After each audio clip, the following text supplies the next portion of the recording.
To make any kind of sense of it, I need to go back 3 years. Back to the night the Payne started.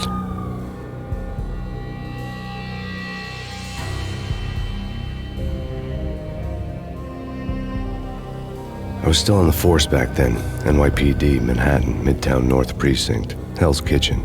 So when are you coming to work for me, Detective Payne? You'd make me work undercover in some hellhole. Sorry, Alex. Michelle and the baby come first. See? My last smoke. It's bad for the baby. That's you, Max. A regular Boy Scout. See, Alex. Still on for poker Thursday night, right? Like taking candy from a baby. Life was good. The sun setting on a sweet summer's day. The smell of freshly mowed lawns. The sounds of children playing.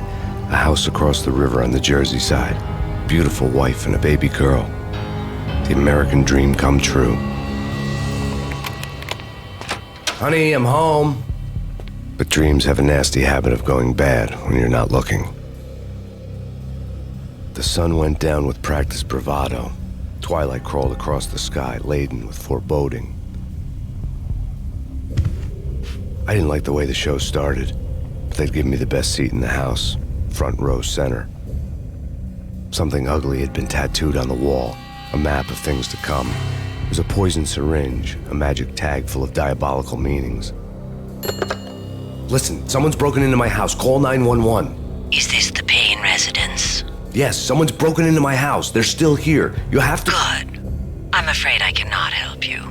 Who is this? Hello? No!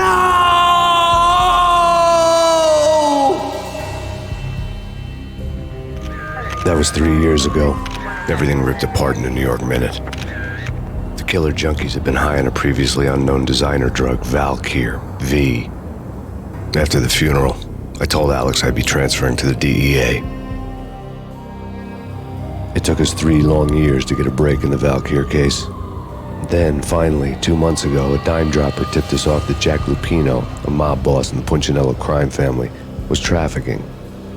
I went undercover, infiltrated the worst mafia family in New York.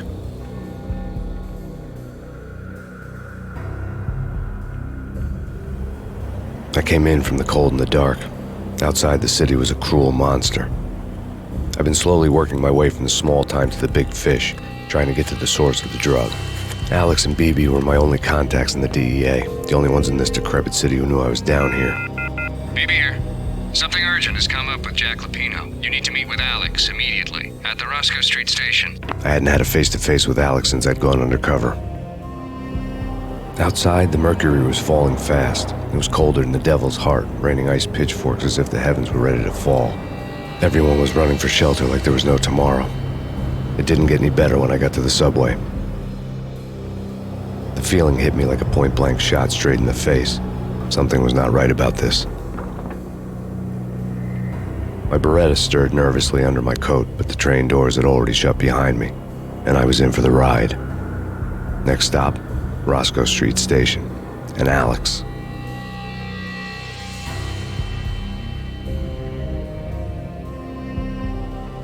The rusty door led to an abandoned part of the station, closed off since the early 40s. Something big was going down at Roscoe Street. Maybe that's why Alex had wanted to meet me here. Maybe not. One way or the other, I was going to find out. We come to you now live from the crime scene. Who is this? Right back at you. This is Deputy Chief Jim Bravura from the NYPD. You are to cease your criminal activities and surrender immediately. Sure thing, Jim. Me and the boys have been talking and everyone's real sorry. They'll never do it again. Who the hell is this? Being placed at the scene of a bank robbery wouldn't have tipped the odds in my favor. The bank robbers have been after Acer Corporation bonds. The Acer success story had recently been on every channel and on the cover of every magazine. Alex had kept me relatively sane for the past 3 years. Now I didn't know how I felt. Somehow he had stumbled upon something big and ended up stepping on Jack Lupino's toes.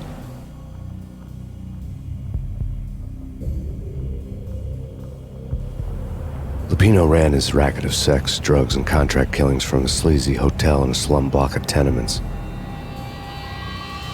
The NYPD was closing in. I could hear the sirens. Their wail was a crescendo. Lupino thought he could get us by taking Alex out and leaving me to take the fall for it. All he had gotten was my attention. I went for the hotel first. It was a sad old thing with flickering lamps and faded colors, cheap mobster punks and tired-eyed prostitutes. I walked straight in, playing at Bogart, like I'd done 100 times before. The place was run by a couple of murdering mobsters with shark smiles. The Finito brothers. Ladies and gentlemen, it's the Payne in the butt.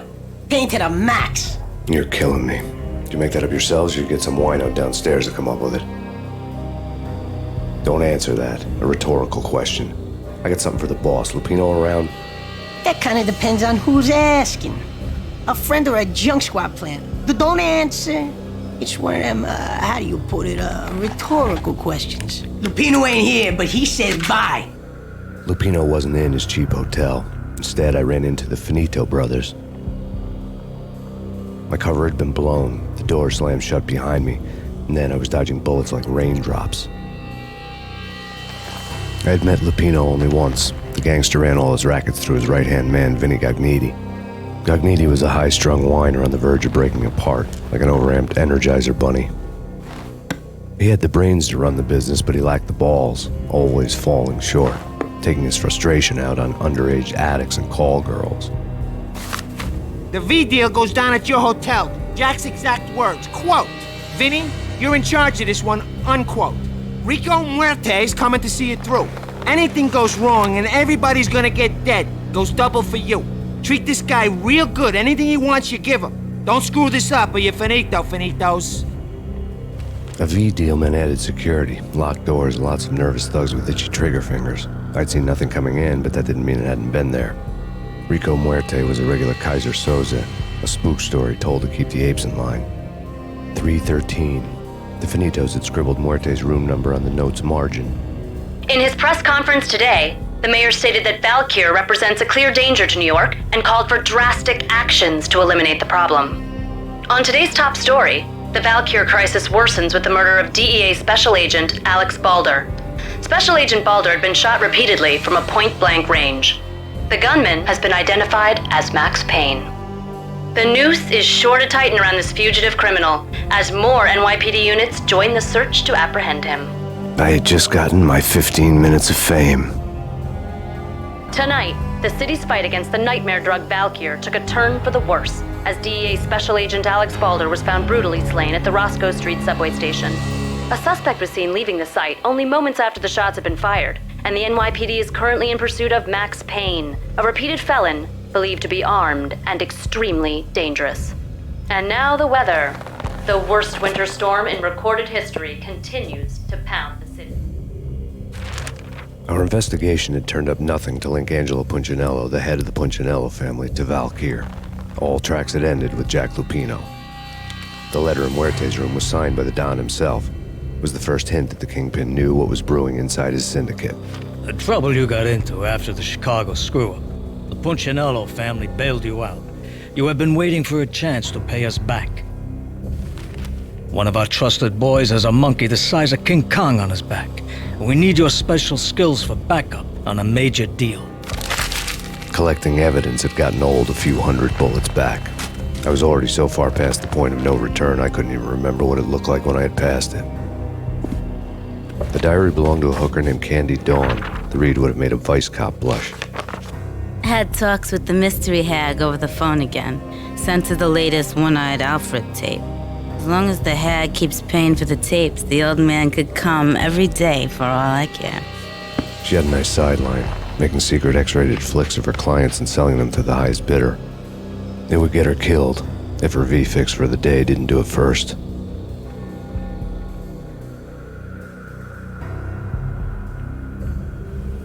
The old service elevator rumbled down to the bowels of Jack Lupino's hotel. A winter storm warning is in effect in the whole tri-state area, as both freezing rain and heavy snowfall continue. Many roadways are already closed, and people are advised to stay indoors. The severe blizzard has ravaged New York for 3 days now, with no end in sight. We'd been snowed from the start in the Valkyr case. The forecast said there was plenty more where that had come from. But the snowbound city was on my side. Less chance of innocent bystanders getting caught in the crossfire. A dead man tied to a chair lay on the boiler room floor. Captain Baseball Bat Boy has an unbeatable track record in superhero death matches. But a six-pack of root beer gets me every time. The murder weapon was a baseball bat, now lying in a pool of drying blood next to a newspaper folded open on a Captain Baseball Bat Boy comic strip. Two mad dog killers, ready to murder each other. They step into the next room, and I'm thinking, now they're gonna do it. But no. They sit down in front of a TV and solve their differences with a kung fu fighting video game. I tell you, Candy, I was so depressed, I strangled them both with the video game cadence. Oh, Rico, you're so bad. I am, ain't I? Rico Muerte, big-time hustler. Who the hell? It's that cop. Muerte went for his gun. There was an old telephone switchboard in the back room of the reception area, the kind that made phone tapping child's play. It wasn't hard to picture a fat pimp sweating with headphones on, listening to his hookers talk dirty and fake orgasms over a web of party lines, the blood veins of New York. Right now, there was a different set of moans and groans going on. Boss, Gonidi, it's Max Payne. He came, started capping us. He killed...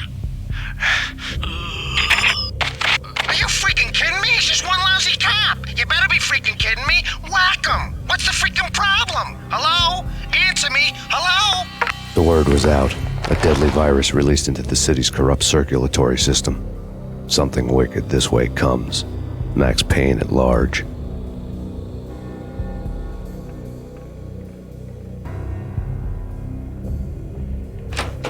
Turn around, walk away, blow town. That would have been the smart thing to do. Guess I wasn't that smart. Lupino's tenement buildings were a seedy hangout for all kinds of sleaze. A liquor store, a pawn shop, a laundromat full of mobster bookies and loan sharks. The list went on. The how and why of it was a mystery to me, but they knew I was a cop. They knew I was coming, and they were going to get real trigger happy about it.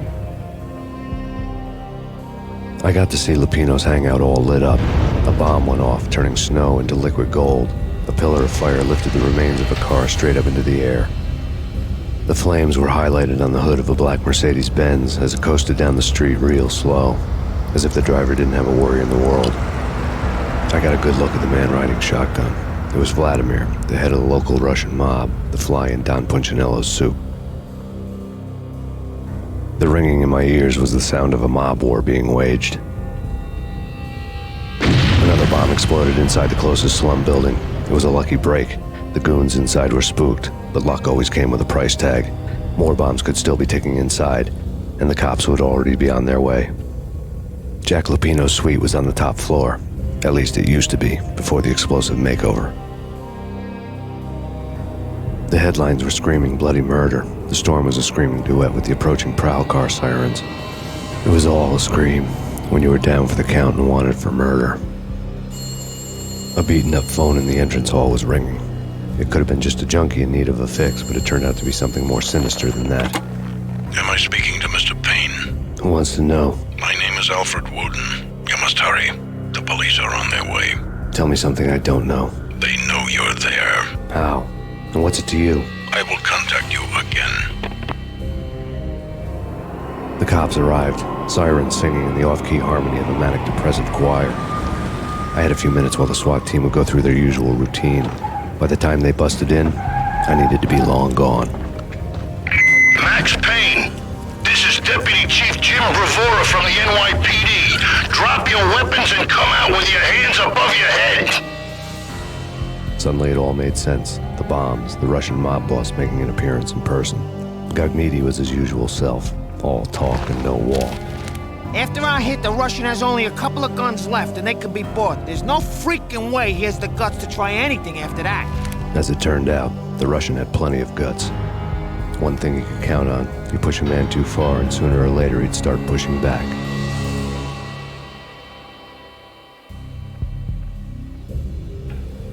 The bombs had destroyed all the stairs up to Lupino's office. The alternate route led there by way of adjoining rooftops. New York City is in crisis tonight, with reports of Valkyr-related gang war in the streets of the Bronx. Apparently, Max Payne, wanted for questioning in connection with the slaying of a DEA special agent earlier tonight, is waging a one-man war against his former partners in crime. Among the listed casualties so far are notorious mafia members Joey and Virgilio Finito, as well as Rico Muerte, himself a fugitive from the law, and a suspect for several murders in the Chicago area. The NYPD has been placed on full alert. A citywide APB has been put out on Max Payne. Deputy Chief Jim Bravura has promised to take whatever steps necessary to bring him to justice. What those steps may be remains to be seen. For NYCNN TV News, this is Kira Silver. Vinny Gognitti, just the man I've been killing to see. Payne? Freaking fed! I knew from day one there was something screwy about you. What do you think you're doing? You're a freaking cop. You ain't got squad on us. You can't just come in here waving your piece like it meant something. Yeah! Oh my God! Oh God, you shot me! Ah! You're dead, Payne! What the hell are you waiting for, you apes? Kill him! Kill him! With pleasure, boss. Gognitti bailed. I made like Chow Yun Fat. The letter was addressed to Don Punchinello, but Vinny had never had the nerve to finish it. Jack's gone voodoo. Just the other night, he shot Dino because he wanted to see what his brains looked like splattered on the wall. He's a freaking mad dog. We're running out of men and business fast. Gognitti had been living in mortal fear of his boss. Jack Lupino was a psycho. Vinny Gognitti was running scared. He could run, but with a bullet in his stomach like a broken bottle of Tabasco, he was quickly running out of time.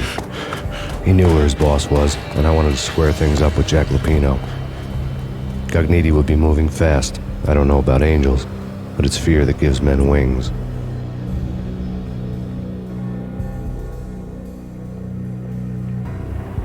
This was my second train ride of the night. The way it started didn't promise anything better than the last one.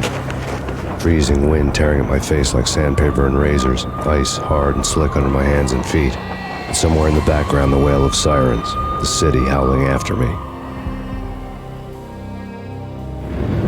New York sped by in fast forward. Dark rooftop water towers and a dead forest of antennas and chimneys, all a blur. When the train he was riding slowed down, Gognitti made his move. Max Payne has nowhere left to go. We are very close to capturing him. You'll get a full statement then. Right now, I've got better things to do, ma'am. That was Deputy Chief Jim Bravura from the NYPD with no further comment at this time. Apart from his suspicious food habits, I figured Bravura to be one of the good guys. Fate had just dropped us on different sides in this. But when it came to capturing me, he was way out of his league. I had already ditched the cops a couple of rooftops back. For now. Gognitti ran out of steam in a dead-end alley with steam boiling out of the sewer grates like all the fires of hell were burning high beneath us. It was shakedown time. Where's Lupino? Screw you! Bad start, Vinny. Ah! Police brutality! I rate pretty high on that. You can't just hurt me in cold blood? Just keep telling yourself that. Listen good, Candyman. I'm not gonna be anybody's fall guy. I want to know where your boss is hiding. There was no glory in this. I hadn't asked for this crap. Trouble had come to me in big dark swarms. The good and the just were like gold dust in the city. I had no illusions. I was not one of them. I was no hero. Just me and the gun and the crook. My options had decreased to a singular course. I'll tell you, just don't hurt me no more. Lupino's at Ragnarok, the nightclub. Book me, take me, hold me to the freaking jail, just don't hurt me. Your rights will be read at your funeral.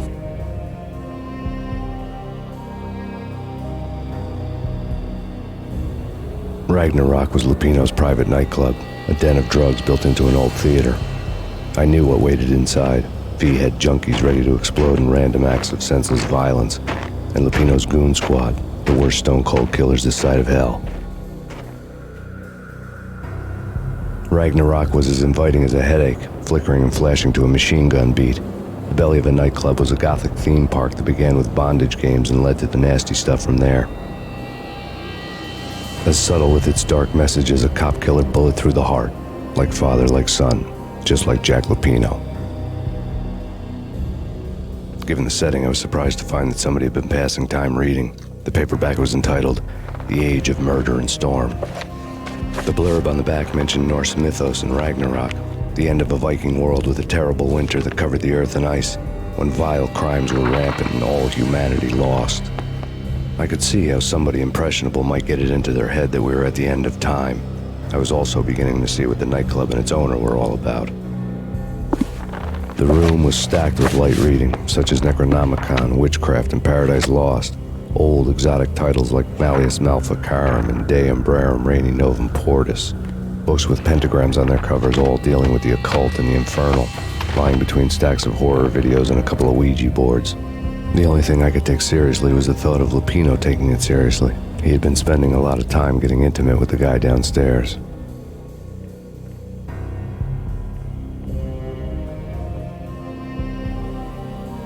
The backstage area led to Lupino's inner sanctum. The hot air inside was like an invisible wall, thick with incense and something else, a sickly sweet smell that made you gag. This was the rotten core of the Big Apple. Lupino lurked somewhere ahead, like a spider at the center of his web, waiting. The vapors in the air started to make my head swim. Punchinello had threatened Lupino in writing. The note had been torn to pieces, bloody fingerprints all over them. Don't want you to think that one of my boys is not playing with a full deck. Shape up, Jack. We are running a business here. I'd hate to send the trio to strong-arm you. The trio were the Don's notorious henchmen. It was obvious that Lupino hadn't been intimidated by the threat. Jack Lupino was crazy, all right. The table was scattered with notes of demented arcane nonsense written in rusty blood, a mishmash list of demons, devils, and dark gods evoked. Beelzebub, Asmodeus, Baphomet, Lucifer, Loki, Cthulhu, Lilith, Hela, blood given to you all. He was after that old Faustian deal, your soul for power and fortune. Just sign on the dotted line with your blood. Jack Lupino was crazy, all right. Mythic wolves, let loose to devour the sun and the moon. Lupino is the wolf. I'm Mr. Beast, the big bad Fenris wolf. I'm the end of the world man, wearing the flesh of fallen angels. After Y2K, the end of the world had become a cliche. But who was I to talk? A brooding underdog avenger alone against an empire of evil, out to right a grave injustice. Everything was subjective. There were only personal apocalypses. Nothing is a cliche when it's happening to you. I had known there'd have to be a catch in it somewhere, and this one was the Empire State Building of catches. Lupino was pumped up and dying to go 15 rounds with a mutant alligator. And then he started this spooky monkey talk, straight from a bad dream. Mine. I have tasted the flesh of fallen angels. I've tasted the devil's green blood. It runs in my veins. I've seen beyond a world of skin, the architecture of blood and bow and arrow. Death is coming! She is coming, and hell follows with her. This is the twilight winter. I am ready to be her son. Her time is now, and all who stand in her way must die!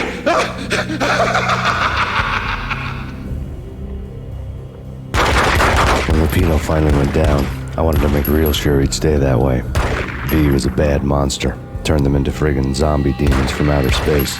I think he's dead already. Huh? And that's when it happened. But dead or not, you've got the wrong guy. In stepped this knockout femme fatale holding a gun to my face. I returned the favor.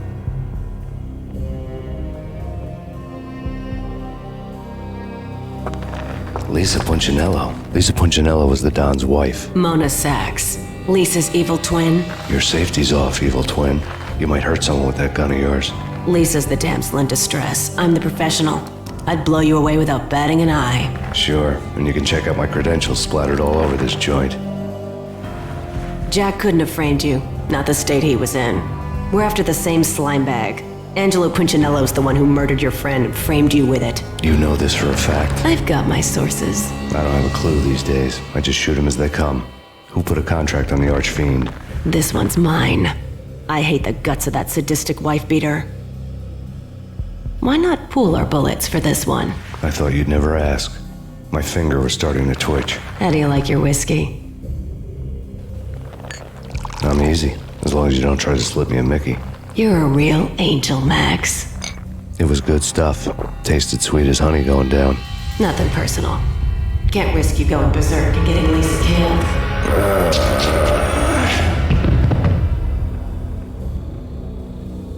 The nightmare was always the same. Violent shapes moving in darkness, old and ugly. The killer's mad laughter was a riddle filled with wicked innuendo.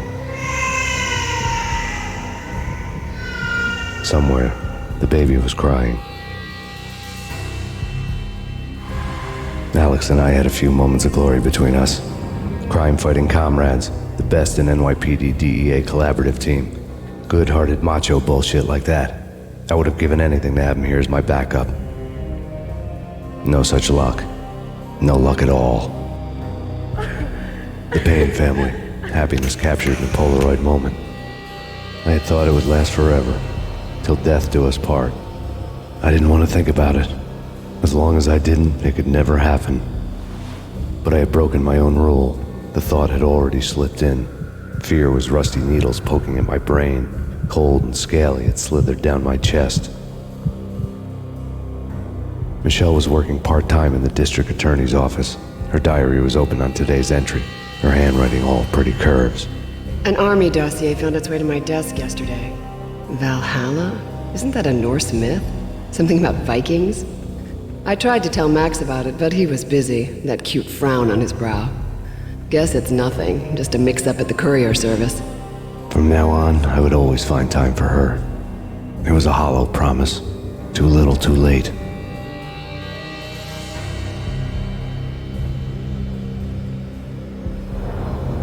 I woke up in a bad dream. My head felt 2 sizes too small for my brain. Max Payne. I envy your name. And the killer was smiling. Pleased to meet you. I'm Frankie the Bat Niagara. Niagara, as in you cry a lot? He had a baseball bat and I was tied to a chair. Pissing him off was the smart thing to do.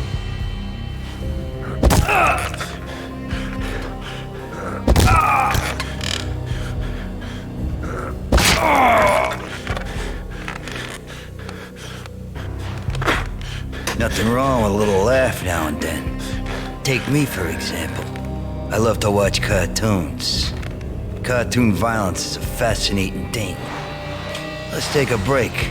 I need to take a leak and maybe grab a cold one at the bar. Don't worry.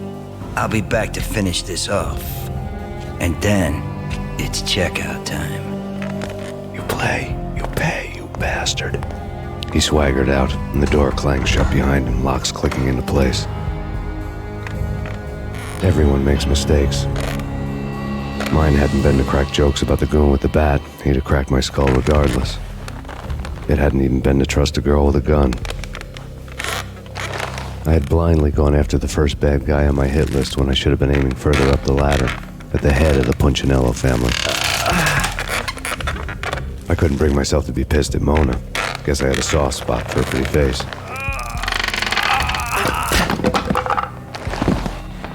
But when somebody decides to play baseball with your head, you tend to get sore.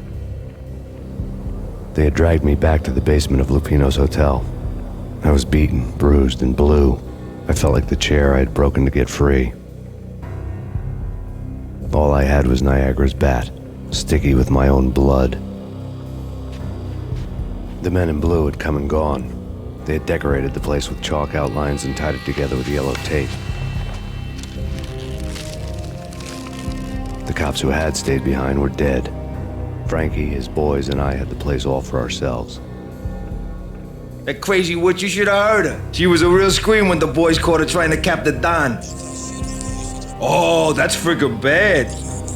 To the trio? That's even worse than what Frankie's doing to that poor bastard downstairs. She's gonna take a long time to die. The mobster muscle on the phone was talking about Mona. Punchinello's trio were nothing but bad news. The fact remains that all the victims so far identified in the Ragnarok shooting have been known criminals, many of whom had large doses of V in their blood. Reliable sources say that Max Payne was also among those killed, although no body has been recovered at this time. Reliable sources. That meant somebody thought the Mafia had me, didn't want the cops snooping around anymore. The body would be delivered to them barely recognizable. Case closed. Don Punchinello had the power to be that reliable source, which was no news. But his news was old news. Framing me hadn't been enough. Don Punchinello had put a hit on me. He wanted me dead, and it had been important enough for him to give written instructions to Frankie about it. Max Payne should die like a dog for the trouble he's caused. Frankie, I know I can trust you to give this matter the dedication it needs. The hotel bar was fast developing quite a history. True to his words, Frankie was there, having a beer. Jesus Christ. How the hell did you get loose? Got bored waiting. Thought, what the hell, we could just as well finish this here. Thank you. You've been a lovely audience. Had enough? I don't play with girls anyway. Unfair! I spotted the tail as soon as I left the hotel. A big black Mercedes. I'd seen the car before. That time it had heralded impressive explosions. Vladimir was back. Bang! You're dead, Max Payne. I might have laughed if I remembered how. What's this supposed to be? Cops and robbers? Look, you want something with me? Get in line. Peace, man. Relax. You know you are a real news item. Armed and dangerous. I am going to make you an offer you can't refuse. I've always wanted to say that. It's a bum rap. I've been framed. Well, that's a moot point. Whatever you did or did not do, I'm sure you had good reason for doing it. Want to hear me out? I'm listening.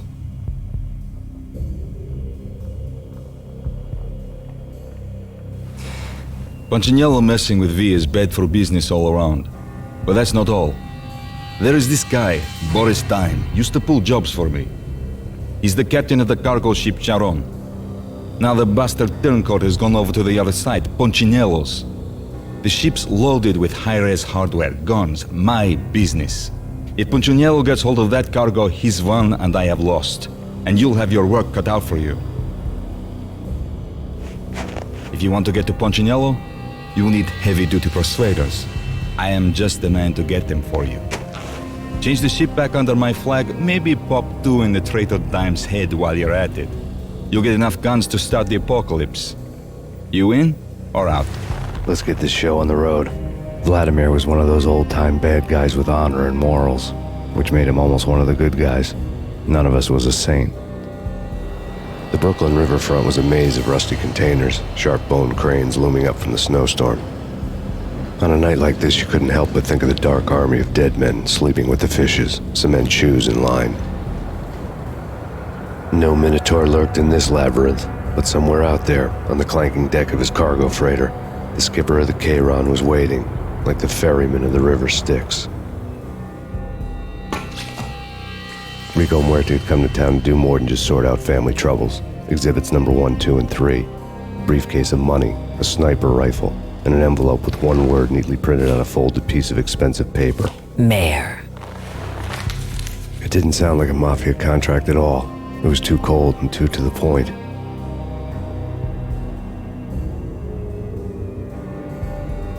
Rust had crept over the sides of the cargo steamer a long time ago. Boris Dime would be on board. I'd have to smoke half of his crew to even get near the gangplank. Guns were probably being kept in the hold, buried amidst the rats and oily water. Angelo Puccinello here. Angie, tell me, how much did Dime cost you? I bet it was more than his name. Max Payne. Right the first time. You're dead, punk. You sure you're not confusing me with Boris here? But you are right, of course. Pretty soon we should get together and have a talk. You son of a... Pissing Punchinello off was a dangerous game, but when people get mad, they make mistakes. I should know. That's where I wanted Punchinello, mad enough to trip over his own feet, preferably into a grave. Did you get everything you need? Check. I owe you. Anything you need. This is my solo. When I'm through, Punchinello won't be anybody's problem anymore. Clear as vodka. But anytime you get between a rock and a hard place, just whistle. This could be the beginning of a beautiful friendship. You really get a bang out of this big-time gangster act, don't you?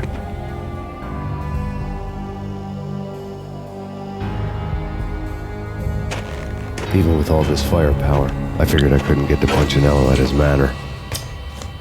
I could only hope that he wouldn't pass a chance to hear me beg, to see he's won. This is Max Payne. I want to cut a deal. Payne, you're a dead man. That's what everybody keeps telling me. I got your ship and her cargo. I want to meet. No pain, no gain. Capiche? You know my restaurant? Yeah, I know it. 1 hour. Punchinello's restaurant had seen better days. Snow was falling like ashes from post-apocalyptic skies, but that was outside.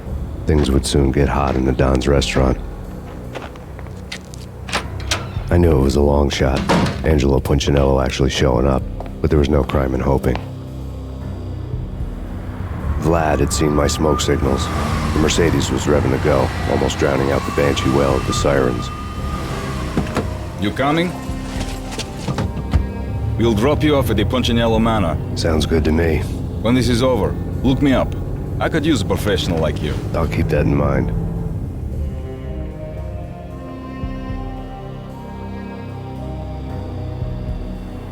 The night groaned with cold.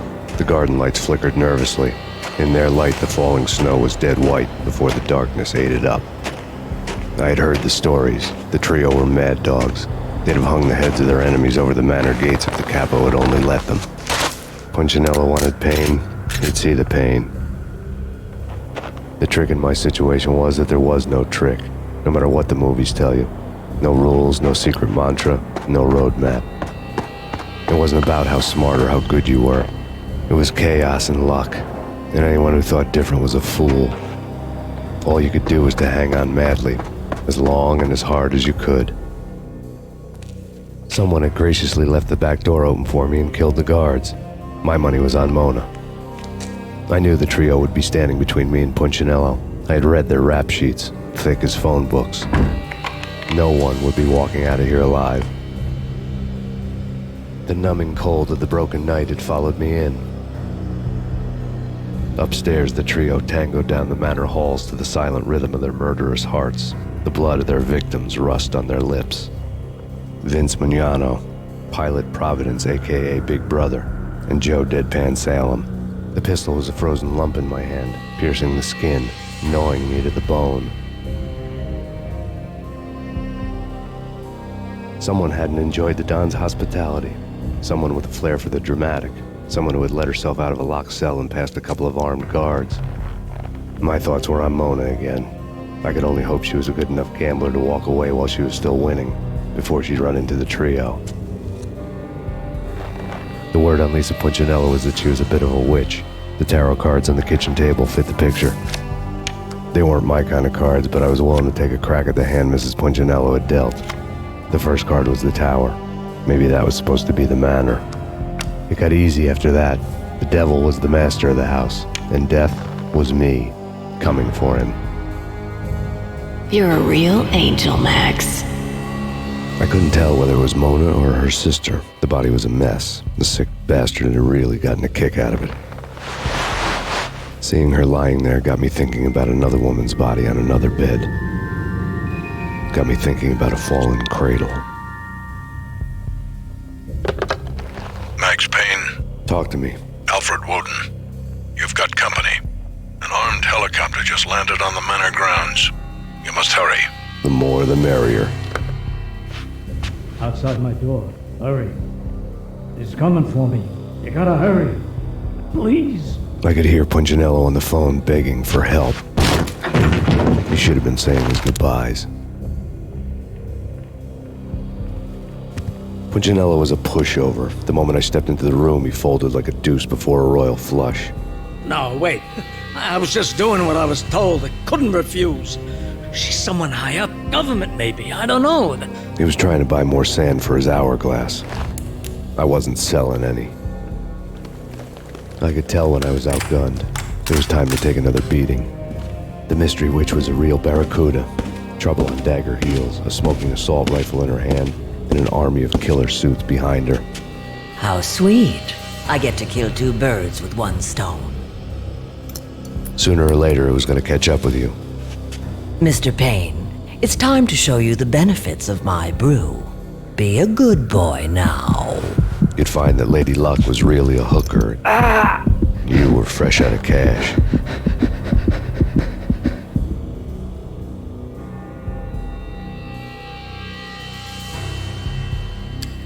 Gentlemen, we're done here. Take me to Cold Steel. She had just given me an OD of Valkyr. I could feel green fire eating my brains. They turned to steam. They did a fade on me. I'd never had a chance. The witch had got me just as sure as if she put a gun to my head and pulled the trigger. The shadows rushed me, bruised mugshot faces hungry for revenge. They knew my weak spots and closed in for the kill. The floor turned into a vortex of green blood. I fell. The flesh of fallen angels. There was something disturbingly familiar about the letter before me. The handwriting was all pretty curves. You're in a graphic novel. The truth split my skull open, a glaring green light washing the lies away. All of my past was just fragmented still shots, words hanging in the air like balloons. I was in a graphic novel. Funny as hell. It was the most horrible thing I could think of. Bartender is shiny stuff and dreams are made of stooped necromancers. He sings like a banana wrist, having strayed too close to the constellations on their shaved skulls. There was a bad line in a prank call. Someone spouting insane babble. I couldn't make sense of it. But I had an overwhelming sense of deja vu, and the caller's voice sounded oddly familiar. There was something disturbingly familiar about the letter before me. The handwriting was all pretty curves. You're in a computer game, Max. The truth was a burning green crack through my brain, weapon statistics hanging in the air glimpsed out of the corner of my eye, endless repetition of the act of shooting, time slowing down to show off my moves, the paranoid feel of someone controlling my every step. I was in a computer game. Funny as hell, it was the most horrible thing I could think of. Don't lose it. It's Valkyr. The drug. Snap out of it. Try to remember. It was a bad line in a prank call, someone spouting insane babble. I couldn't make sense of it. But I had an overwhelming sense of deja vu, and the caller's voice sounded oddly familiar. Max, something happened at the office today. A strange memo. Something about Vikings. Honey, I gotta run. You can tell me all about it this evening. Have a nice day, darling. The bullet holes were rubies on her chest, blood glowing on her ivory skin. She was so beautiful. The killer was smiling. The flesh of fallen angels. Slowly, the green nightmare faded, leaving dark stains on my soul that would never come off. I felt like flatlining. I was all shook up. I woke up in a cold sweat, sick and tired to the bone, lying in a puddle of my own puke. The hag had said take me to Cold Steel before it had all gone crazy. It was a clue, the only one I had. It took me forever to crawl back to my feet and hit the road, but when I did, I drove straight to Cold Steel Foundry outside the city. There was a whole lot of action around the place for a freezing winter night. Trucks coming and going, men running. I had the drop on the mystery witch. She thought I was dead. I was on her blind side. I was going in. The bad trip had put me in a crazy mood, adrenaline pumping through my aching veins. Staggering on the mill roof in ice and snow and wild wind, I was a ninja. My kung fu was strong. I wasn't kidding anybody. At best, I was Superman on kryptonite about to fall through a skylight, down to where it was all going down. A half-abandoned industrial area in the middle of nowhere. The factory was a perfect front for any number of illegal activities. In the belly of the plant, molten metal boiled and bubbled like a witch's brew. Life-threatening weather condition. A record-breaking killer storm. In the city's history, vehicles stuck in snow. Heavy snowfall. Forecast shows severe weather is expected to continue. Out in the night, snow fell like confetti over the Devil's Parade. The storm was anything but over. Perimeter breached. The facility has been compromised. Repeat, the Deep Six has been compromised. Initiate Operation Deadeye. The walkie-talkie military lingo could mean only one thing. They were getting ready to destroy the evidence and vanish into the night. I was so close. The hidden truths were just around the corner.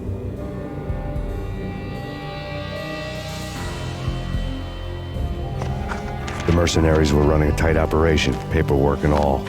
Merchandise missing again. A chemist had tried to smuggle it out for his own private party. Locked him up in cell B7 in D6's old test facility to wait for proper processing. I was close enough to hear the secrets, just beyond the next doorway.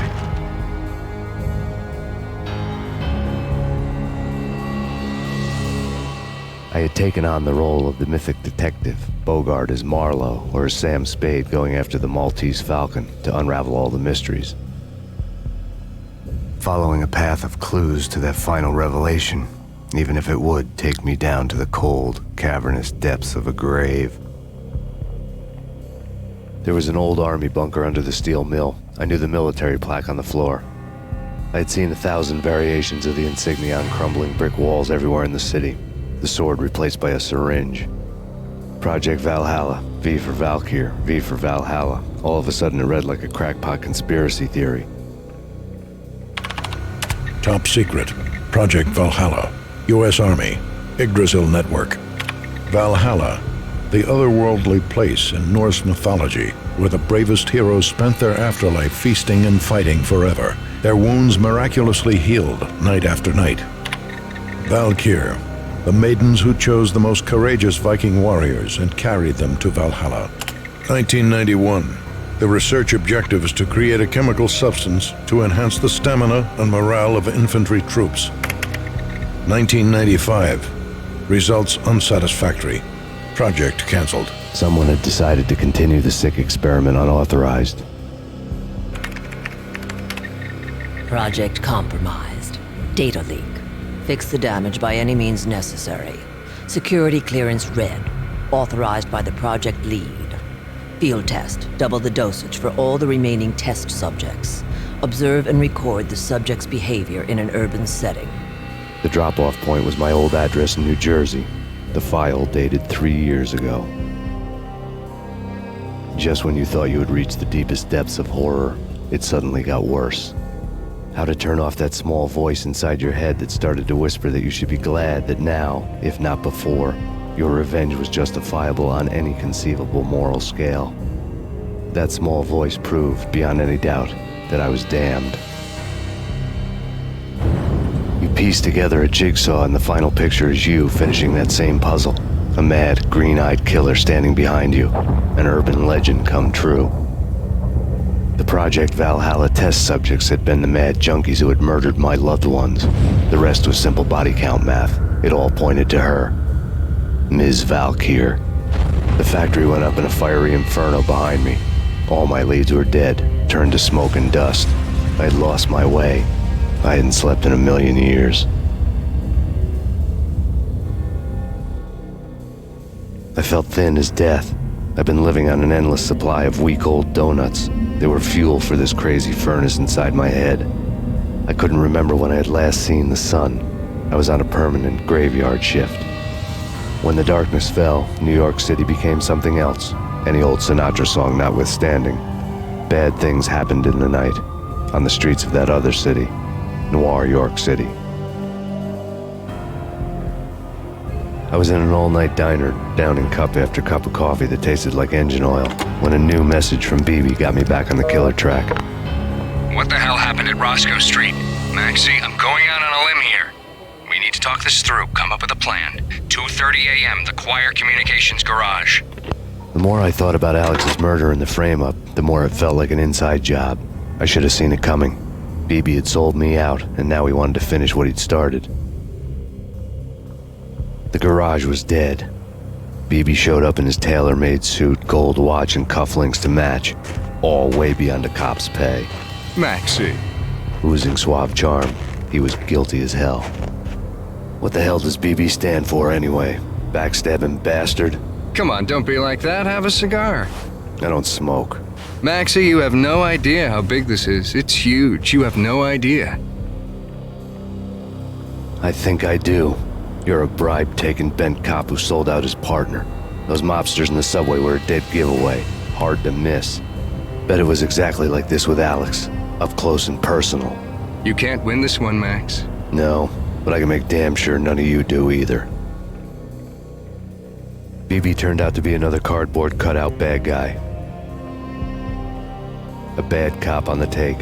A cowardly right-hand man fleeing from the scene, leaving his paid thugs to do his dirty work. Reports of a fire at the Punchinello Manor in Westchester. The manor is the home of Angelo Punchinello, the alleged head of the Punchinello crime family. The police are now saying, contrary to their earlier statements, that Max Payne is still alive and at large. He continues his vendetta against the Mafia, of which this last act of arson is attributed to. I had no recollection of setting any fires, but I did remember the flames. Yeah. Max Payne? Whatever does it for you. This is Alfred Woden. I can give you the name of your enemy. Come to the Asgard building presently. We are expecting you.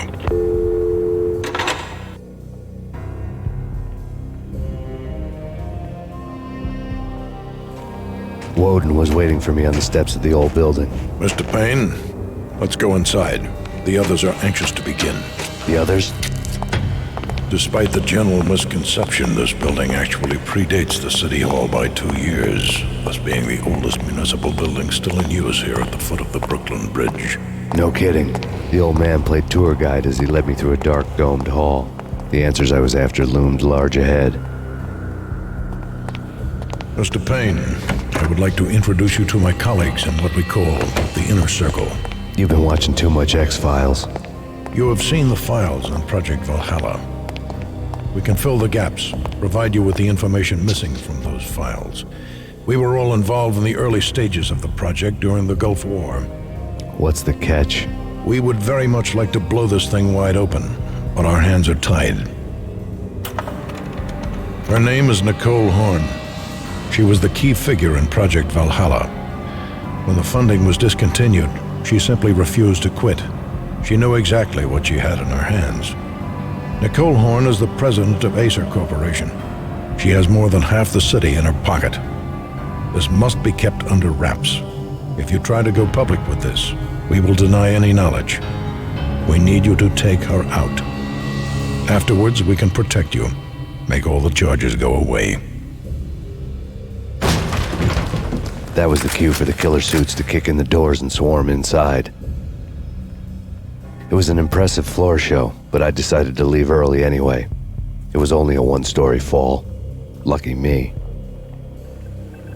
On screen, the so-called corpse of Alfred Woden stood up, miraculously waking from his dirt nap, looking smug among his dead pals. In the land of the blind, the one-eyed man is king. I didn't know how he'd pulled it off, but it was a pretty slick way to get out of all his promises. Most of what he had said fit too well to be a load of crap.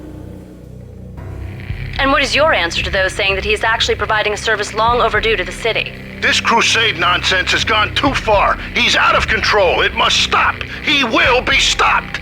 That was Deputy Chief Jim Rivera from the New York City Police Department. Nicole Horn had blackmailed the Inner Circle into silence. The tape came with a curt extortion note on a piece of expensive paper. I remembered Candy Dawn taping her clients in action on the side, selling the tapes to the highest bidder. I was sure that kinky sex was nowhere near Alfred Woden's worst sin. But I had a feeling that when this was over, any collateral would come in handy. Nothing seems to stop Acer Corporation's phenomenal victory march. Incredibly, the stocks are still rocketing. Worried experts already see a danger in the company's success. Some have gone as far as to say that Acer Corporation is about to become an even bigger monopoly than Microsoft ever was. Woden had taken care of my mission preps with military precision. The critical areas in the Acer Corporation headquarters blueprints were circled in red. The president's office was at the top of the building, right below her penthouse suite. The elevators were controlled by a security computer, part of the mainframe located underground below the building. The high-rise was sealed as tight as a sci-fi fortress.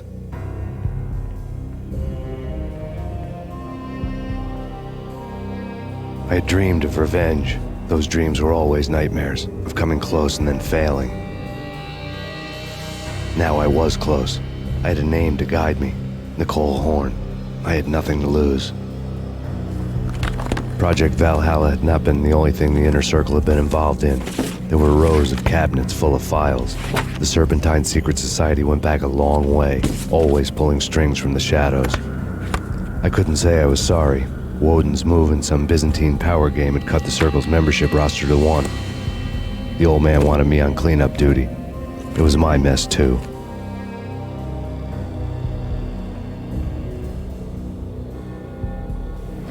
Mine wasn't the most original approach to the problem.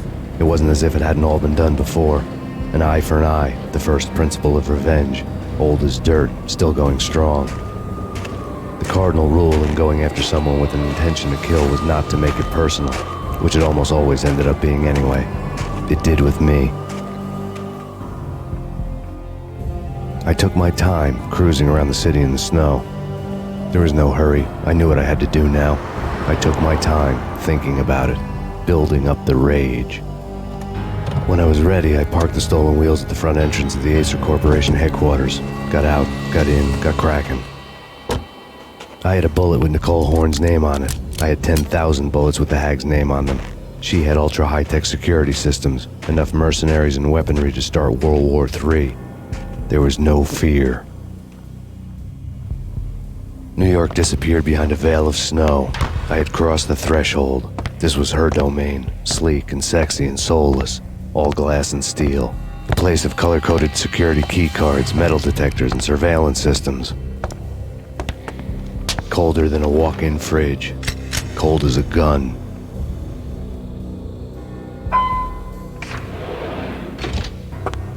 Mona, looking good. Max, we gotta stop meeting like this. It will be a cold day in hell before I let a narc cop stop me. Miss Sachs, do your job. Relax, Max. You're a nice guy. I don't kill nice guys. You're not bad yourself. It was different when Horn wanted Punchinello dead. To cut her ties to the Mafia. He deserved to die. The same goes with her. She's the bad guy here.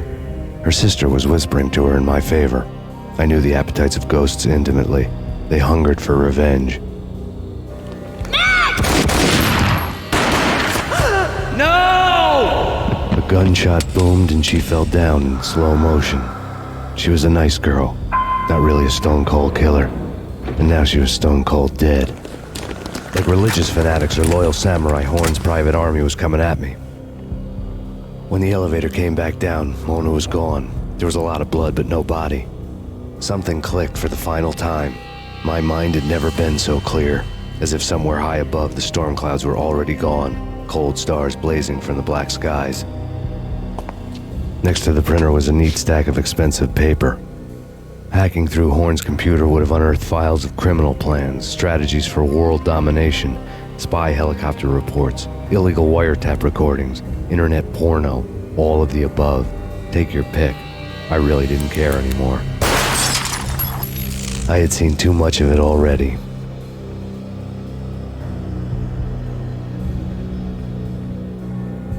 Valkyr had been meant to be a white-winged maiden that would lift you to a warrior's heaven, but it turned out to be a one-way demon ride to hell. The devil was in the drug. I knew. I had met him.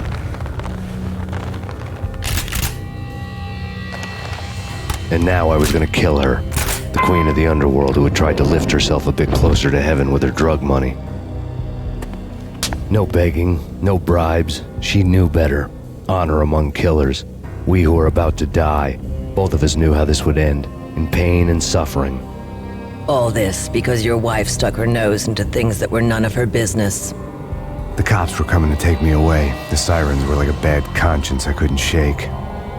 It's ridiculous you've made it this far. You won't be alive when they get here. And then it was all over. The storm seemed to lose its frenzy. The ragged clouds gave way to the stars above. Max Payne, this is Deputy Chief Jim Bravura from the NYPD. We've got the building surrounded. Throw down your weapons and lie down with your hands behind your head. A bit closer to heaven.